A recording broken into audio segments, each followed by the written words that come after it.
You know, you wouldn't think it's possible to steal a space shuttle. But I did. You don't believe me? Well, let me tell you that everyone takes their eye off the ball from time to time. Even NASA. And one time when I was on holiday in Florida with my now ex-wife, I got lost and wandered around Cape Canaveral, alone with my thoughts. I must have walked into a restricted area because there were fences I had to climb and guard dogs I needed to choke out, but I never felt as though I wasn't welcome. There was no one else around, and I found myself climbing a meshed staircase. I tell you, I must have climbed for a good half hour before I arrived at a white door, which someone had left unlocked. I say door, it was really more like a hatch. I knocked, and no one answered. So I just went inside, into a room full of buttons, but everything, including the chairs and the windows, was pointing at the sky. I climbed up to the front of the cockpit and saw something out of the corner of my eye.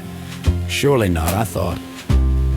As I said, even NASA takes their eye off the ball sometimes. And this time I was in luck because someone had left the keys in the ignition. I kid you not. Well, my now ex-wife wasn't expecting me back for a few hours. So what else was I supposed to do? I turned the keys and everything started to light up. The buttons began to flash. The shuttle began to shake back and forth like I had done something wrong. But there were no alarms, so I figured everything was still all right.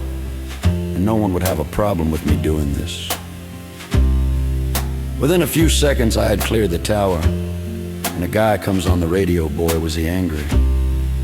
I apologized, spoke honestly, and just told him I'd gotten ahead of myself, but if he wanted his shuttle back, he'd have to calm down and tell me how to land it. After about 8 minutes, I was in space, looking down on the west coast of Africa and beginning to realize that I may have made a mistake.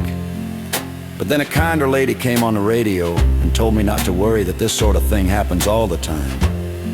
Also, nowadays, the space shuttle pretty much flies itself, so I shouldn't feel in any great danger.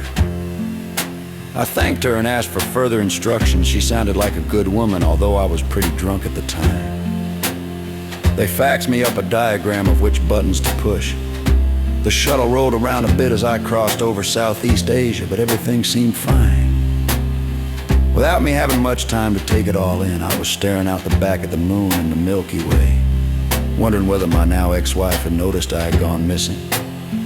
And what I would tell her when I got back to the resort, I decided I would keep stum, if NASA did the same. Outside the windows, the air started to glow a deep red and orange and looked mighty hot, but soon after the sky turned from black to red to blue. And it was like I was in any other airplane. The lady on the phone said that I had done a great job. So I landed, and we all had a good laugh, actually. NASA seemed more angry about the Alsatians I had killed than anything.